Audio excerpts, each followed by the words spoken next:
నమస్కారం, welcome to I dream. ధర్మ మార్గం కార్యక్రమానికి స్వాగతం. నేను మీ విజిత. ప్రస్తుతం మనతో పాటు ఉన్నారు ప్రముఖ జ్యోతిష వాస్తు పండితులు బ్రహ్మశ్రీ అన్నవరపు తిరుపతి మూర్తి అవధాని గారు. ఇప్పుడు గురుగారితో మాట్లాడి మన సందేహాలన్నింటినీ నివృత్తి చేసుకుందాం, మరిన్ని మంచి విషయాలు అడిగి తెలుసుకుందాం. నమస్కారం గురుగారు. ఓం శ్రీ మహాగణాధిపతయే నమః. గురుగారు, ఇప్పుడు చాలా రకాల ఇబ్బందులు చూస్తూ ఉన్నాము. మార్పులు ప్రకృతిలో, జల ప్రళయాలని చెప్పి రకరకాలుగా చాలా ఘోరంగా జరిగాయి. ఇటువంటి ప్రళయాలు జరగబోతున్నాయని చెప్పి ముందుగానే బ్రహ్మంగారి కాలజ్ఞానంలో రాసి ఉంది అని చెప్పి కూడా విన్నాం. ఇదే కాదు, చాలా కొన్ని జరిగినప్పుడు బ్రహ్మంగారు అలా చెప్పారు, అలానే అయ్యింది అని చెప్పి కూడా పెద్దవాళ్ళు అనటం వింటూ ఉంటాము. అయితే ఇలాంటివి ముందు కూడా రాబోతున్నాయా ఇలాంటి ప్రళయాలు అని చెప్పి ఒక చిన్న సందేహం. నేను మీకు ఒక చిన్న విషయం చెప్తా, అది ఒకసారి గమనించండి. నేను చెప్పిన దాంట్లో మీకు ఏమర్థమైంది అని. అంటే ఇప్పుడు మనకు నడుస్తున్నటువంటి విధానం అదే, అందుకు చెప్తున్నాను. ఒక పాత్ర తీసుకొని ఆ పాత్రలో కొంతమంది ధాన్యపు గింజలు వేస్తున్నారు. అక్కడున్న కొంతమంది మహిళలు ఆ ఒక పాత్రని కుదుపుతున్నారు, అటు ఇటు కుదుపుతుంటే ఈ ధాన్యపు గింజలన్నీ కూడా ఎక్కడికక్కడ అన్ని సర్దుకుపోతున్నాయి. కొన్ని గింజలేమో అడుక్కు వెళ్ళిపోతున్నాయి, కొన్ని ధాన్యం గింజలు పైనే ఉన్నాయి. ఈ పైన ఉన్న అడుక్కు వెళ్ళిన వాటిలో ఎక్కడా కూడా తారతమ్యం ఎక్కడా లేదు. వాటిల్లో చివరికి ప్రతి ఒక్క ధాన్యం గింజ భోజనంగా మారవలసిందే, అందులో ఎలాంటి సందేహము లేదు. అలానే కాలం అనేటువంటిది ఒకటి ఉందండి. ఆ కాలం అనేటువంటిది ప్రస్తుత కాలంలో ప్రకృతి పరంగా కావచ్చు, ఎట్టుంచెడు చూసిన అతలాకుతలం అనేటువంటి స్థితిలో ఉన్నది. ఈ యొక్క అధర్మం పరంగా అభివృద్ధి చెందినటువంటి కొంతమంది ఉంటారు. అధర్మపరంగా వృద్ధి చెందినప్పటికీ కూడా కాలం అనేటువంటిది వాళ్ళని భక్షించేస్తుంది, అందులో ఎలాంటి సందేహము లేదు.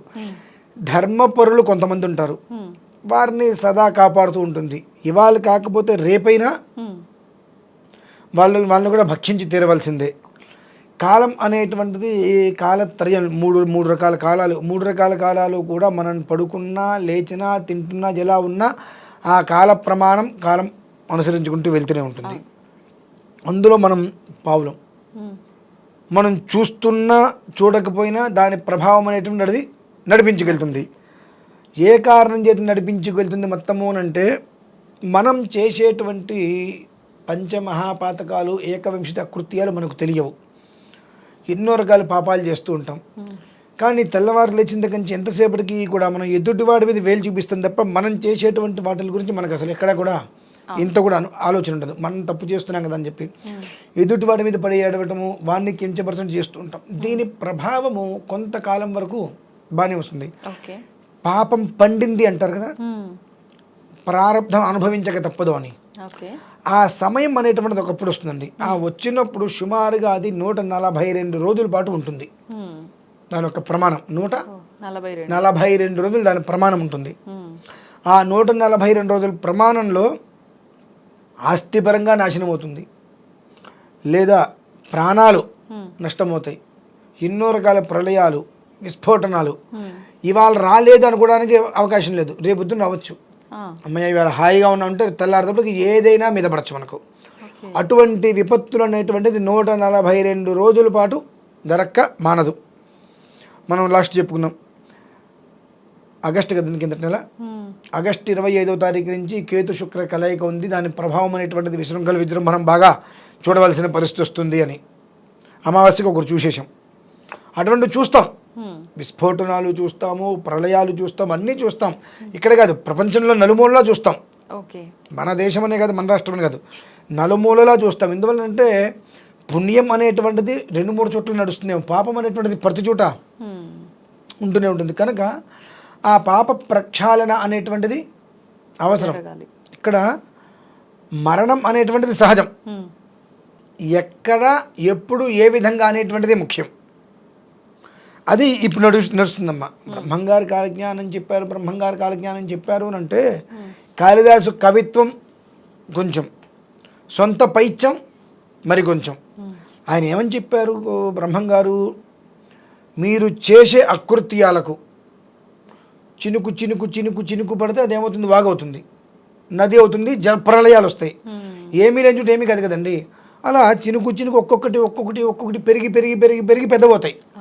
ఆ పాపానికి ఒక లెక్క ఉంటుంది, ఉమ్, నిష్కృతి ఉండదు, ఒక లెక్క ఉంటుంది. ఆ లెక్క దాటే వరకు భగవంతుడు ఉపేక్షిస్తాడు ఉమ్, ఎన్నన్నా. ఓకే. ఎందువలన మొన్న ఒక ఆవిడని అడిగా, ఉమ్, ఆవిడ నా మీద చాలా కోపం వచ్చింది ఆవిడకి. ఉమ్, ఏదో భగవంతుడి గురించి ఏదో విషయాల గురించి అడుగుతూ చెప్తే నేను ఉన్నవాడిని ఊరుకోక చాలా దైవికంగా మాట్లాడుతుంది ఆవిడ. ఉమ్, అన్నీ విని మీరు శాకాహారమా మాంసాహారమా అని అడిగా. ఉమ్, మాంసాహారం అండి అంది. ఆడవాళ్ళని చాలా పువ్వులతోటి వాటితో వీటితో పోలుస్తారు కదండి, ఒక జీవిని చంపుకుని ఎలా తింటున్నారు మీరు అని అడిగా. దానికి ఆవిడ చాలా కోపం వచ్చేసేసింది, ఆవేశపడిపోయింది. ఆహా, అంటే మీ జ్ఞానం ఇదే అన్న వెంటనే. ఉమ్, అంటే మీకున్న ఆలోచన ఇంతసేపు భగవంతుడు ఎట్లా, అమ్మవారు ఎట్లా, ఏం చేసినా మన కోపం రాకూడదు, ఆవేశం రాకూడదు, తత్వజ్ఞానం ఉండాలి, మనిషికి వివేకం ఉండాలి అని ఎన్నో అన్నీ విన్నా విన్నా విన్నా విన్నా ఆ పట్ల ఎక్కడ ఉమ్, అడిగేటప్పుడు ఆవిడ కోపం వచ్చేసింది ఒకసారి. ఉమ్, అప్పుడు అన్నా, జగతః పితరౌ వందే పార్వతీ పరమేశ్వరు, నీ పిల్లల్ని ఎవరన్నా కొడితే నీకు ఎంత బాధగా ఉంటుంది. జగత్తు మొత్తానికి తండ్రి అయినటువంటి పరమేశ్వరుడు యొక్క సంతానం ఇదంతా. మరి నీకు తెలిసి నువ్వు ఇన్ని చెబుతున్నావు నాకు, నా దగ్గరికి వచ్చి ఇలా గురుగారు అలా గురుగారు ఇలా అని చెప్పి ఒక్క ప్రశ్న అడిగేటప్పటికి ఏమొచ్చింది, ఎంత కోపం వచ్చింది.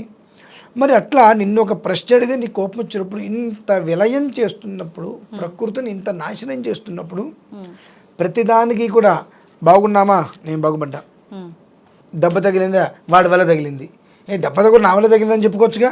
ఆ, ఇలా చెప్పుకోకుండా నువ్వు చేసే ప్రక్రియకి ఏమవుతుంది, భగవంతుడు ఉపేక్షించాడు, కర్మ ప్రారంధం ఈ రకంగా తీసుకువచ్చాడు. అంటే ఎందువలన, అదేంటండి పాపం చేసిన ఒక్కడే పోవచ్చు, అందరూ ఎందుకు పోవాలి, ఉమ్, కరెక్టే కదా. ఎవరో ఒకడు తప్పు చేశాడు, వాడు ఒక్కడే పోవచ్చు కదా, అందరూ ఎందుకు పోవాలి. మనం తప్పు పాపం చేయని వాళ్ళే లేరా? అదే అంటున్నా, మనం పాపం చేయలేదు, మనం శుద్ధ పుణ్యాత్మనం, శుద్ధ పూసలం. అదో పాట వింటున్నాను రోజు మధ్యన, మనం శుద్ధ పూసలం, శుద్ధ పుణ్యాత్మనం, అసలు పాపం తెలియదు. తెల్లవారు లేచిన దగ్గర నుంచి కూడా ఆత్మస్థుతి పరనింద చేయకుండా ఎవరు బ్రతుకుతున్నాడు అంటే, నేను చాలా గొప్పవానండి, వాడ చిచి, అక్కడే తెలిసిపోతుంది వాడు అనడంలో. మరి ఏ ఒక్కడైనా, మీరు నా గురించి ఒక మనిషికి ఒకటి చెప్పారు నేను లేనప్పుడు, అవును, ఆ మనిషి లేనప్పుడు చెప్పారు ఆ మాట మనం వినకూడదని మీరు అనుకుంటున్నారా అవతల వాళ్ళు? లేదు. మీరు ఏదైతే చెప్పారో అది నిజమాబద్ధం అనవసరం, దాన్ని ఇంకో రెండు కలిపి అవతల వాళ్ళు చెప్తున్నారు, అయిపోయాయి అంతే. ఇక ఇందులో ఇక పుణ్యాత్ములు ఎవరు ఉన్నారండి? అవును, తెలిసి కొన్ని, తెలియక కొన్ని, తెలిసే, ఏదో రకంగా తెలిసే. ఆ. అంటే ఇక్కడ నాకెందుకో ఇవన్నీ మీ ఎక్స్పీరియన్స్ చెప్తున్నారేమో అనిపిస్తుంది. మీరు ఎలా అయినా అనుకుంటమ్మా, రోగం వస్తే ఇంజెక్షన్ చేస్తారని భయం వేస్తుంది, తప్పు చేస్తే భగవంతుడు శిక్షిస్తారని చెప్పి మనకు భయం లేదు. కాబట్టి ఇటువంటి భగవంతుడు చూపిస్తున్నాడు. మీరు ఎక్స్పీరియన్స్ అనండి ఏదైనానండి, ఎన్నో చూసుంటామమ్మా. కరెక్ట్. ఎంతమందికి ఎన్ని చెప్పినా వినరు. నిన్న గ్రహణం జరిగింది, హోమానికి వెళ్ళాను, చేయిస్తున్నా, చెప్పా ఇలా వేసుకోండి జాగ్రత్తగా చెప్పా, నేను చెప్పిన మాట వినట్లా, ఎలా పడితేస్తున్నా, అరి చేసా, తిట్టేశా, కోపాలు వచ్చినాయి వాళ్ళకి. నేను బాధ్యుని, నువ్వు దేనికి వచ్చావు, చేయడానికి, చేసుకోవడానికి వచ్చావు. అంటే నీకు ఏదో నష్టమో అరిష్టమో ఏవో పట్టి పీడిస్తున్నాయి, అందులోంచి బయటపడటానికి వచ్చావు. గంట కూర్చొని చేయడం చేత కాకపోతే ఇక దేనికి రావటం, ఇదేమవుతుంది. నేను ఒక అరిచిన దాన్ని వాళ్ళు వేరే, ఆయన ఇష్టం వచ్చినట్టు అరిచారు వేరే వాళ్ళకి చెప్తారు, వాళ్ళు వేరే వాళ్ళకి చెప్పుకుంటారు. అందులో వాస్తవం ఏంటి ఎవరికి తెలుసు? తిట్టి నాకు తిట్టించుకునే మీకే వాస్తవం తెలుసు, మూడో వ్యక్తికి వాస్తవం అనవసరం. అంటే ఈ ప్రభావం చేస్తున్నప్పుడు అన్నిట్లకన్నా చాలా దారుణమైన దోషం తెలుసా అండి, వాచా దోషం. వాచా దోషం అంటే మనకు తెలియని దాని గురించి మనం మాట్లాడటం, మనం విన్న దాని గురించి మనం 10 రకాలుగా మాట్లాడటం, మనం చూడని దాని గురించి మనం మాట్లాడటం, ఇవి వాచా దోషాలు. దానికి ఎటువంటి ఈవెన్ ఈ దోషాలన్నీ కూడా మూలం ఈ ప్రమాదాలకి. బ్రహ్మంగా చెప్పింది అదే. మరి నువ్వు ఏదైనా కళతో చూసినా 1కి 2 సార్లు నువ్వు కన్ఫర్మ్ చేసుకో, లేదా కళతో చూడంగా నిజం నువ్వు నమ్మకం, అది ఒక్కోసారి ఇబ్బంది కలుగుతుంది. నిజం కావచ్చు, నువ్వు చూసిన అబద్ధం కావచ్చు కాక, దాని వెంటనే నువ్వు నమ్మకు. 1-2 సార్లు నువ్వు పరిశీలన చేసుకో, లేకుండా చూడంగా నువ్వు నిజమని నమ్మావా, దాని కర్మ ప్రారంభం నువ్వు నీ కుటుంబం అనుభవించగా తప్పదు. ఇదేగా ఇప్పుడు జరుగుతుంది లోకంలో మొత్తం. కాబట్టి విశృంఖల విజృంభణం అనేటువంటిది అన్ని రకాలుగా చేస్తున్నప్పుడు ఆయన ఒక రకంగా అయినా మనం చూపించాలిగా. అది 142 రోజుల పాటు అది దాని యొక్క ప్రభావం వెళ్తుందమ్మా. ఆల్రెడీ మొదలైంది, 142 రోజుల పాటు దాని ప్రభావం అనేటువంటిది మనం చూస్తాం. అయితే నేను భగవంతుని ఒకటే కోరుకుంటా, నాయన నువ్వు ఏదైనా చేయి, ప్రాణాలని మాత్రం హరించకు అంట. ఆయన ఏమంటున్నాడు, దరిద్ర పనులు చేసేవాడు బ్రతికి ఉపయోగం ఏంటి అంటున్నాడు ఆయన. వీడి మీద వాడి మీద వీడికి తూపులు ఇటు అటు మాటలు పొల్లలు పెట్టేటువంటి వాడు బ్రతికితే ఇంకో 10 మంది జీవితాలు నాశనం చేస్తాడు, అటువంటి వాడు బ్రతకడం దేనికి ఆయన అంటున్నాడు. అది కరెక్ట్, ఆయన ఇష్టం కానీ అంటున్నాడు. అందరినీ సృష్టించింది ఆయనేగా. ఏమంటే మనిషిని సృష్టించాడు, మనిషి కంటూ ఒక బుద్ధి ఇచ్చాడు, పశువు కాదుగా. ఇప్పుడు ఆవులు ఉంటాయి కొన్ని మనం కట్టేస్తాం. ఇప్పుడు ఏనుగు తెలుసా మీకు? ఏనుగు గురించి తెలుసా మీకు? ఏనుగు కాలుకి ఒక గొలుసు కట్టేస్తాడు, అది లాక్కోలేదు. కొంతకాలం గొలుసు కట్టేసిన తర్వాత తాడు కట్టేస్తాడు, గొలుసు కట్టాడు, తాడు కడతాడు. తాడు కట్టిన అది లాక్కోదు, అది గొలుసు కింద పడిపోయింది. అది గొలుసే కట్టేసాడు, అక్కడే ఉండిపోతుంది. అలానే మనకు భగవంతుడు జన్మనిచ్చాడు, ఇలా ఉండరు ఆయన అని చెప్పి మనకు సద్బుద్ధిని ఇచ్చాడు. ఆ ఆలోచన మనం పెట్టుకోవట్లేదుగా. ఇప్పుడు నిప్పుని ముట్టుకుంటే కాలుతుందని తెలుస్తుందిగా, కానీ అనాలోచనగా ఎందుకు ముట్టుకోవట్లే మరి? అంటే మనం చేసే ప్రతి పని తెలిసే స్పృహ ఉండే ఏమవుతుందిలే, ఏం చేస్తారులే అని. అది చేయటం వల్ల ఏమవుతుంది, దాని యొక్క ప్రభావం ఈ రకంగా ఒక విధొచ్చి మొత్తం తుడిచిపెట్టుకుపోతుంది. లాస్ట్ టైం వచ్చింది కరోనా అని చెప్పి ఎవరికైనా బుద్ధి వస్తుందేమో అనుకున్నా, ఎవరికి రాలా. ఈసారి వచ్చేటువంటి దాన్ని కూడా బుద్ధి రావాలని కోరుకుందాం. అంటే ప్రమాదాలు రావద్దు, బుద్ధి రావాలి. ప్రమాదం వచ్చిందా ఒక్కసారి మొత్తం ఉడిచిపెట్టుకుపోతుందమ్మా. మొత్తం ఉడిచి అంటే నాకు ఒకటి గుర్తొచ్చింది గురుగారు, యుగాంతం అంటే అదే కదా. అది యుగాంతమేం కాదమ్మా, 8-10 సంవత్సరాల్లో యుగాంతం. అదే పచ్చి అబద్ధమైన మాట, అదేం లేదు. కాకపోతే అంటే పాపులు మాత్రం పక్షులు రాలిపడిపోయినట్టు రాలిపడిపోతూ ఉంటారు. అబద్ధాలు చెప్పేవాళ్ళు, అప్రమాణాలు చేసేవాళ్ళు, స్వార్థ బుద్ధితో ఉండేటువంటి వాళ్ళు, ఇటువంటి వాళ్ళు ఉంటారు కదా. వీళ్ళు మాత్రం పెట్టలు రాలినట్టుగా రాలిపోతూ ఉంటారు. సగం భూమికి భారం తగ్గుతుంది. అంటే ఆ భయం అనేటువంటిది మనిషికి లోపల వస్తుంది. మరీ ఇంత అన్యాయంగా ఉంటే దెబ్బలు తగులుతున్నాయి, కొంచెం మనిషి మారటానికి ఒక మార్గం కనిపిస్తుంది 10 సంవత్సరాల్లో అంతే.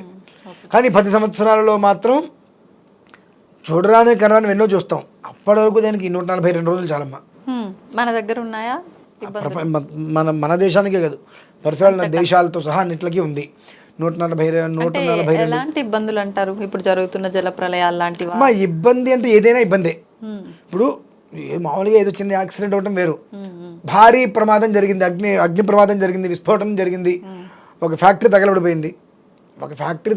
అంటే అందులో 1000 మందో 100 మందో కార్మికులకు భుక్తిపోయినట్టేగా, అది ప్రమాదమే.